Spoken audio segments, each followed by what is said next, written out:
You know that feeling, right? It's, say, Thursday afternoon, you're just trying to get through the week, and bam, that really ambiguous email from your boss lands in your inbox. Oh, yeah? Suddenly, almost without thinking, your palms get a little damp. There's that familiar tightening maybe in your chest, and that empty, kind of freaked out feeling twists in your stomach. Welcome back, anxiety. Exactly. Welcome back, anxiety. It's such an all too familiar guest, isn't it? Often unwelcome. Definitely unwelcome, most of the time. Especially when we're just trying to deal with work stuff, you know, whether you're in a busy office or just working from home. And, for most of us, when that feeling hits, that wave of anxiety, our first instinct, it's almost automatic, is to push it away. Right. Make it stopped. Yeah, exactly. We think it's just bad, something to avoid, suppress, get rid of at all costs. We think, if I could just stop feeling this way, everything would be okay. Totally. We're sort of taught to see it as a weakness, aren't we? Or just a problem to be fixed. But what if that's not the whole story? What if we've kind of got it wrong? What if all that, racing energy, that really powerful physical mental reaction, what if it could actually be turned into something else? Something, helpful. That's a pretty radical thought for most people, isn't it? It really is. It kind of challenges everything we assume about this really common emotion. It does. And it's a shift in thinking that's become super relevant, maybe even urgent today. Our source material for this deep dive points out that global anxiety levels, we're talking both clinical diagnoses and just that everyday simmering anxiety. Yeah, the background hum. Right, that hum. It's seen a huge measurable increase lately. We're all feeling it. Yeah. At work, at home, everywhere. So, okay, if it's everywhere and it feels so, bad, why do we even have it? Is it like a mistake in our wiring, a design flaw? Not at all, actually. And this is where we start to kind of reframe the whole thing. Anxiety, at its core, is absolutely vital. It's an evolutionary tool. Evolutionary? How so? It developed precisely because it helped us survive. I mean, think way back. Our ancestors, that sudden jolt of alertness, heightened senses, laser focus, that was anxiety doing its job. Ah, okay, like warning them about danger. Exactly. A predator nearby, some other threat. Yeah. It primed them for action. So the problem isn't anxiety itself. It's not the emotion. What's happened is that in our modern complex world, the volume knob on our anxiety has just been cranked way, way up. Like a faulty smoke detector going off for burnt toast. Perfect analogy. It's too sensitive. So too much of this protective thing, anxiety, becomes damaging, overwhelming. That makes so much more sense. So it's not the feeling, it's the intensity. The volume is just deafening sometimes. So our mission today isn't about getting rid of anxiety. No. It's about learning how to turn that volume down, bring it back to a helpful level. Precisely. And the really empowering part is that the neuroscience, the source material we're looking at, gives us two really powerful science-backed tools to do just that. Okay, tools. Actionable things. I like that. Yeah, these aren't just vague suggestions. They're actual strategies to help you regain the sense of control, lower that volume, and really change how you experience anxiety. And interestingly, both tools start with the body, connecting with our physical selves, which is often where anxiety shows up first and loudest. Right, the physical symptoms. Exactly. So if you're someone listening who wants to figure out how to harness this powerful emotion instead of just being swamped by it, well, this deep dive is definitely for you. Harnessing it. I like that word. It implies we have some control, some agency. We do. Yeah. More than we think. Okay, so where do we start? Let's dive into tool number 1, the power of breath work. We hear about breathing a lot, but it feels simple. Does it really work that fast? It really does. And its simplicity is its strength. Simple, deep, conscious breathing is one of the most immediate ways to influence your body's stress response. But the real power comes from understanding why it works so effectively. It's not magic, it's physiology. Okay, lay the science on us. Why does taking a slow breath actually calm us down? So when you take a slow, deep breath, you're sending a direct physical signal to your brain. You're engaging something called the vagus nerve. The vagus nerve, I've heard of that. Right. It's like this major communication highway between your brain and your internal organs.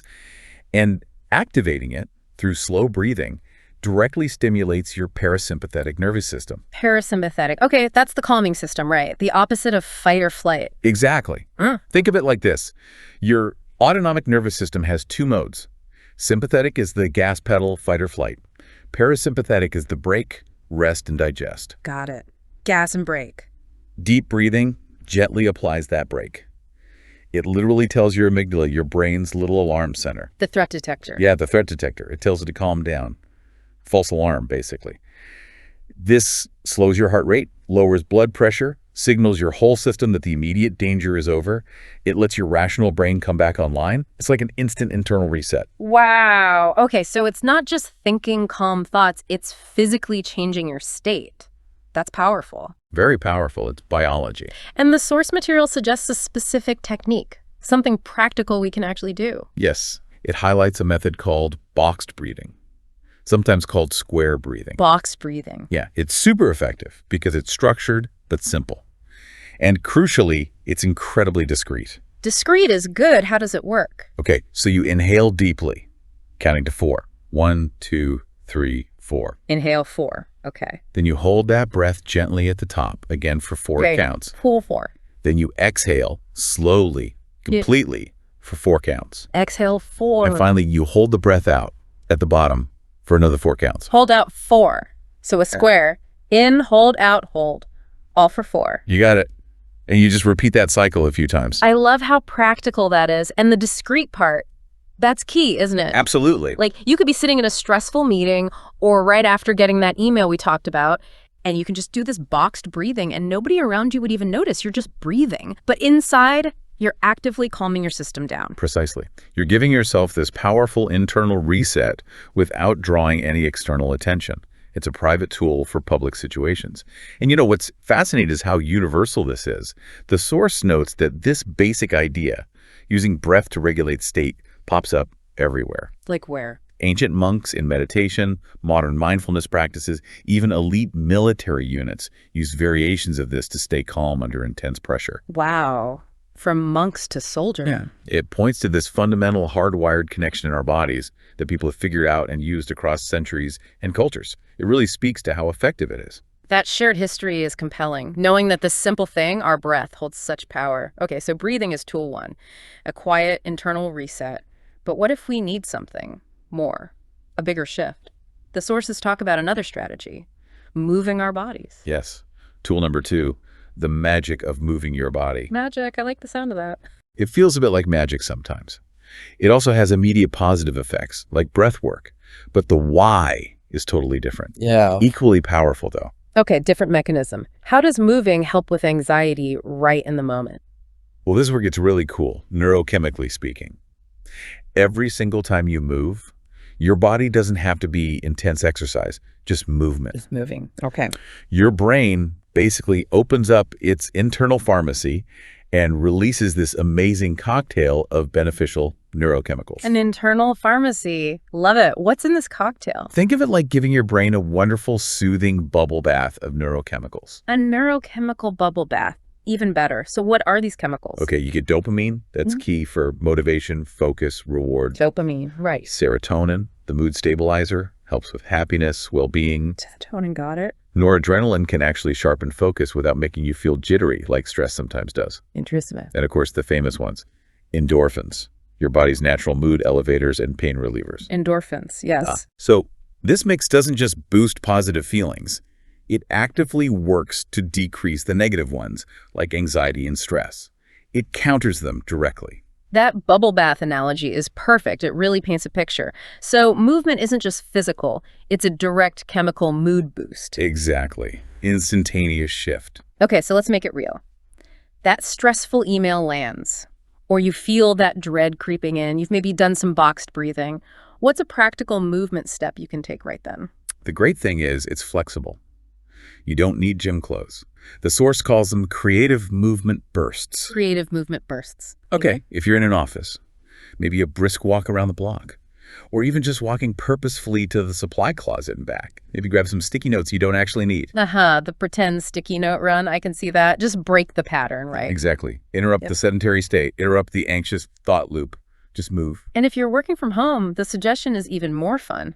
Oh yeah, this one's great. Put on 2 of your favorite high-energy songs and just dance. Dance around your living room like absolutely no one is watching. Yes, I can definitely get behind that. Instant mood lifter, for sure. It's all about finding what works for you in that specific moment, what feels doable.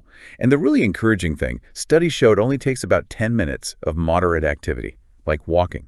Just 10 minutes. Yep, just 10 minutes to start getting those significant mood-boosting benefits. So even a quick burst makes a real difference. That is incredibly encouraging, especially if you feel like you have no time. It makes it seem possible. Totally possible. This source really pushes for creativity here, doesn't it? With these movement bursts. Yeah? Some fun examples. Yeah, like if you're stressed about a deadline, instead of just sitting there worrying, try power vacuuming a la Mrs. Doubtfire. Yes. Channeling Robin Williams while cleaning and de-stressing. I love it. Right. A little humor, physical exertion. Suddenly the deadline feels less scary. Or just do a quick set of jumping jacks. Sure. Or maybe get off the elevator one floor early before a big meeting and power walk up that last flight of stairs. Good one. Arrive a little breathless, but less anxious. Exactly. Little bursts, big impact. They all help bring those anxiety levels down. And there's solid research backing this up.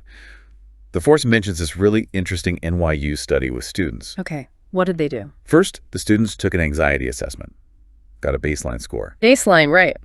Then, they did a movement session. It was a mix: kickboxing, dance, yoga, martial arts. And importantly, it included positive affirmations while they moved. Interesting combo, movement plus positive self-talk. So what happened? The results were pretty dramatic. After just that one session, their anxiety scores dropped significantly. Wow. Often right back down in the normal non-anxious range. Just from one session. Just from one session. It's a really powerful real-world demonstration of how effectively movement can physiologically reset your anxiety response. It's not just feeling better, it's a measurable change. That's compelling evidence, something you can actually use today.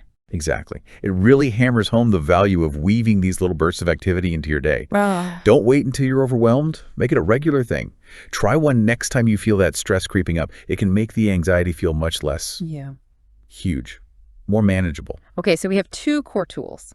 Conscious breathing to calm the nervous system directly. Right, applying the brake. And purposeful movement to trigger that neurochemical bubble bath. Flooding the brain with good stuff. These are great strategies for turning down the immediate volume of anxiety.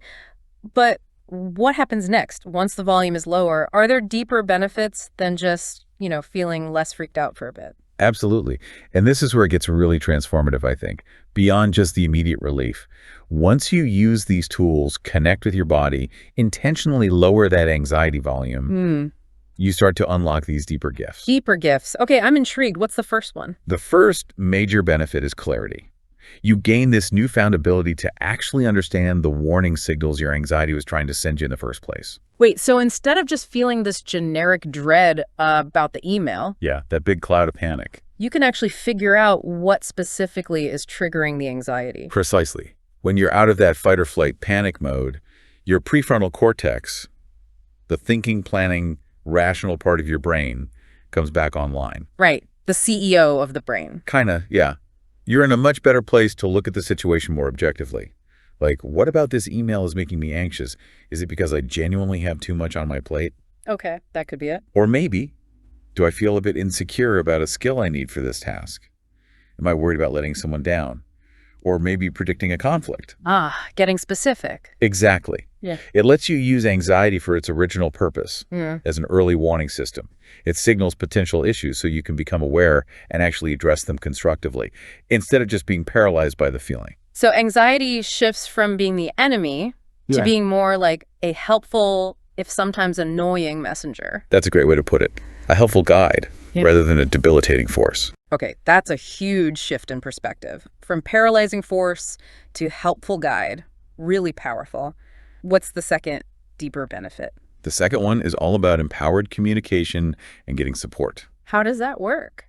Well, think about it. When your anxiety volume is cranked up to 11, asking for help can feel terrifying, right? Oh, definitely. Like admitting failure or being a burden. Exactly. You worry about looking weak, incompetent.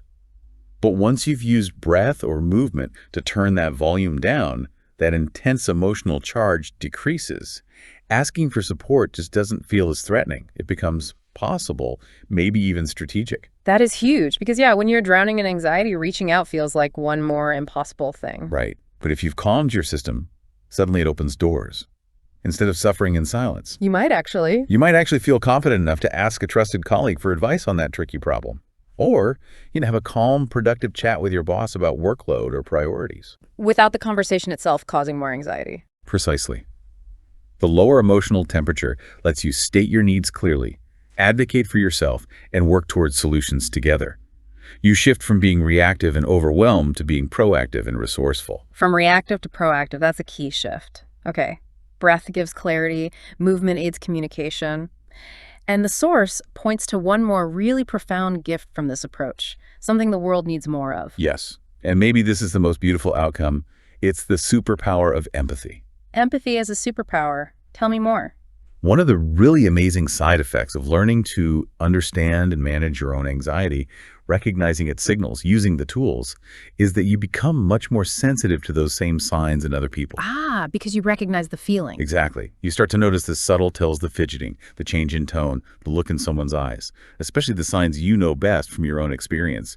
You see the overwhelm starting in them. So tuning into ourselves helps us tune into others. That's a wonderful ripple effect. It truly is. And when you notice it, what can you do? Maybe you just offer a genuine smile, a kind word, a simple nod of understanding, something small to help them through that moment. A little human connection. Yes. Your own journey with anxiety, approached this way, actually strengthens your capacity for empathy. It boosts your personal superpower of empathy. And, as the source rightly points out, is there anything we need more of in the world today? Wow. No, probably not. That's incredibly moving. That our own struggles, when worked through consciously, can make us more compassionate. It connects us. It starts within, but it radiates outward. Okay, let's bring this all together then. For you, listening right now, what's the core message, the big takeaway from this deep dive? It boils down to this, really. If you commit to these practices, to breathe consciously, to move your body intentionally, and then to actually pause and notice what your anxiety might be trying to tell you, you will fundamentally change your relationship with it. Change the relationship, not eliminate the feeling. Exactly. And the results. You'll likely feel more fulfilled, probably more creative, definitely more connected to yourself and others, and yes, significantly less stressed overall. It's not just wishful thinking.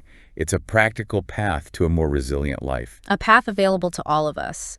It really seems like when we understand and, importantly, re-engage with our own bodies to manage something as universal as anxiety, it just unlocks so many benefits, not just for us, but for how we interact with everyone. It really does cascade outward. It really makes you think, doesn't it? What other emotions that we often label as bad, like anger or sadness, maybe even fear, what hidden potential might they hold? If we just learn to turn down their volume a bit, listen to their actual message underneath the noise, and respond with intention instead of just reacting. That's a fascinating question to ponder. It feels like a journey worth exploring, for sure. Learning to listen differently to our own internal world.